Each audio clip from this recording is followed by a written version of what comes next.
नमस्कार। निर्माण आईएएस में आप सभी का स्वागत है। दोस्तों, जैसा कि आप जानते ही हैं, अभी हाल ही में वर्ष 2023 की सिविल सेवा परीक्षा के परिणाम जारी हुए और इस परीक्षा परिणाम में सहकारिता के पद पर चयन होने वाली रोशनी गौड़ आज हमारे इस पॉडकास्ट की सीरीज में उपस्थित हैं। आइए जानते हैं उनकी जर्नी के बारे में कि इस सफलता में उन्होंने क्या प्राप्त किया। ठीक है, नमस्ते मैडम। नमस्ते सर। मैडम, सबको ये जानना है, सबसे पहले तो मैं आपको बधाई देना चाहूँगा इस पद पर चयनित होने के लिए। Thank you sir. और कुछ प्रश्न बच्चों के भी हैं, कुछ मेरे भी हैं, उनके उत्तर आपसे जानेंगे जी सर। और आगे बढ़ेंगे। पहला प्रश्न मेरा ये है कि इस सफलता में आपने अपने आप को मोटिवेट कैसे रखा? मोटिवेट मुझे हमेशा मम्मी पापा से मोटिवेशन मिलता था और मैं मोटिवेशन के लिए यूट्यूब पे कुछ चैनल्स मैंने फॉलो कर रखे थे। जैसे मैं स्वामी प्रेमानंद को सुनना पसंद करती थी और थोड़ा पूजा पाठ, इन सब चीज़ों से भी मैं जुड़ी रही, जिससे मुझे मोटिवेशन और पॉजिटिविटी हमेशा मिलती रही। आध्यात्म से मतलब? जी सर। ठीक है। ये जो सफलता आपको प्राप्त हुई है, इसमें सबसे बड़ा योगदान किसको मानते हैं आप?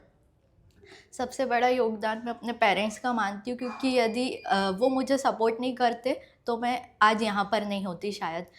क्योंकि इस जर्नी में ऐसा हुआ है कि बहुत सारे लोग, रिलेटिव्स और परिजन जो है, बहुत आसपास के लोग पापा मम्मी को हमेशा बोलते थे कि अब आपकी बेटी की एज हो गई है, जल्द ही उन्हें विवाह के बारे में सोचना चाहिए। पर मम्मी पापा ने हमेशा मुझ पर भरोसा बनाए रखा कि उनकी बेटी एक दिन ज़रूर चयनित होगी, और वो आज उनका सपना सच हुआ। इसीलिए मैं उन्हें थैंकफुल बोलना चाहूँगी। बिल्कुल अच्छी बात है। और कहा भी जाता है कि हमारे यहाँ बेटियों की पढ़ने की जो उम्र है वो बहुत कम है। जी सर। ठीक है।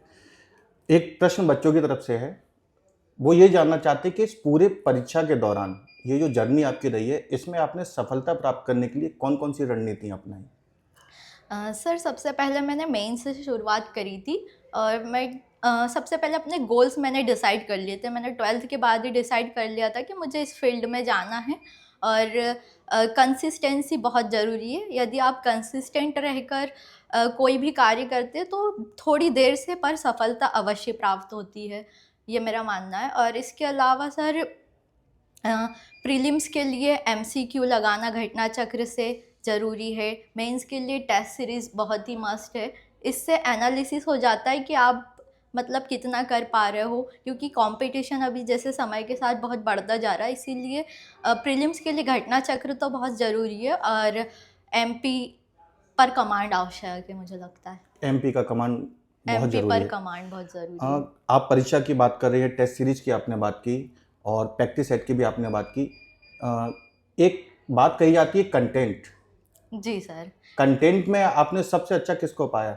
सर, निर्माण आईएएस की बुक मैंने रेफ़र करी है बहुत सारी, और मुझे लगता है एक संपूर्णता निर्माण आईएएस की बुक में है। इसके अलावा फिर और कोई कंटेंट में जाने की नीड ही नहीं है। मुझे लगता है संपूर्णता यहीं मिलती है।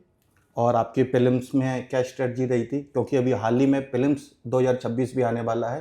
कुछ बच्चे ये भी जानना चाहते हैं कि जो बच्चे सिलेक्ट हुए हैं, जैसे कि आप सिलेक्ट हुए हैं, तो उनको इस बारे में थोड़ा सा अवगत कराएं कि प्रीलिम्स में वो कौन सी खास स्ट्रेटजी अपनाएं ताकि वो सफलता प्राप्त कर सकें। प्रीलिम्स के लिए सर कुछ टॉपिक्स ऐसे हैं, जैसे जनगणना हो गई, उससे हमेशा ही क्वेश्चन बनते हैं।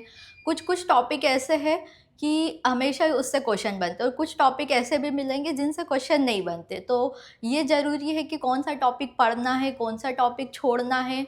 ये कंटेंट, क्योंकि बहुत सारे बच्चे ऐसे करते हैं कि एक ही टॉपिक के लिए 4-5 बुक रेफ़र कर लेते हैं, जिससे कंटेंट बहुत ज़्यादा वास्ट हो जाता है और रिवीजन के लिए समय नहीं मिल पाता है। मतलब एक सिंगल सोर्स होना बहुत हाँ, ज़रूरी है। सिंगल सोर्स कम और कंसाइज होना चाहिए, मुझे लगता है। ठीक है। इसी प्रकार आपकी मेंस में क्या स्ट्रेटजी रही थी? मेंस में जो लास्ट का 5 और 6 पेपर है, हिंदी और एथिक्स और हिंदी में मैंने अच्छा कमांड किया था। ऐसे में भी मैंने अच्छी कमांड की थी। मुझे लगता है शुरू के जो 3 पेपर है उसमें एवरेज ही मार्किंग होती है। उसमें मतलब डिसाइड नहीं रहता है कि कहाँ से भी कभी-कभी आउट ऑफ भी क्वेश्चन बन जाते हैं, कुछ क्वेश्चंस पढ़े हुए नहीं रहते। पर जो लास्ट के 3 पेपर है उसमें लगभग डायरेक्ट सिलेबस से ही क्वेश्चंस मिलते हैं देखने को। तो मुझे लगता है लास्ट के 3 पेपर्स में कमांड आवश्यक है मेंस में। एक क्वेश्चन बिगनर्स की तरफ से है, जो पहली बार प्रीलिम्स दे रहे हैं या फिर जो इस की तैयारी में आना चाहते हैं, उनका ये मानना है कि सबसे पहले हम लोग मेंस पढ़ें या प्रीलिम्स पढ़ें। इस प्रकार का जो डाउट उनके मन में हमेशा बना रहता है। तो इस प्रकार में जो डाउट बना रहता है, इसके लिए सही रणनीति क्या होती है? सर मुझे लगता है यदि किसी के पास समय है मेंस से यदि कोई शुरुआत कर सकता है तो उसे मेंस से ही स्टार्ट करना चाहिए। और यदि किसी के पास समय की कमी है या कुछ प्रॉब्लम हो रही है तो प्रीलिम्स से भी स्टार्ट किया जा सकता है, क्योंकि कुछ टॉपिक्स ऐसे जो प्रीलिम्स और मेंस दोनों में कॉमन दोनों में है। कॉमन होते हैं। जैसे ट्राइब्स की यूनिट 10 हो गई, इकोनॉमिक्स हो गया, वो कॉमन है, दोनों प्री और मेंस में काम आएगा। बस ये है कि मेंस के लिए हम आंसर राइटिंग भी साथ साथ करते जाए तो उससे हेल्प हो रहेगी। बिल्कुल सही बात है, उससे हेल्पफुल बनी ही रहती है। हाँ। ठीक है, आपका सिलेक्शन तो हो ही चुका है, और अब आगे का सफ़र किस प्रकार आप जारी रखना चाहते हैं? क्या डीसी बनने का सफ़र यहाँ से फिर से स्टार्ट करना चाह रहे हैं? जी सर, मेरी यही है अब कामना कि अब डीसी के पद के लिए मैं तैयारी करूं और मैं जारी रखूंगी अपने स्टडी। ठीक है, आपकी कामनाओं के लिए संस्थान आपको शुभकामनाएं देता है। और आज की पॉडकास्ट सीरीज में हमने देखा और समझा भी कि किस प्रकार की रणनीति हमें अपनानी चाहिए इस परीक्षा परिणाम में सफल होने के लिए। आगे की टेस्ट सीरीज में और पॉडकास्ट सीरीज में हम लोग आपसे फिर मिलेंगे। तब तक के लिए धन्यवाद।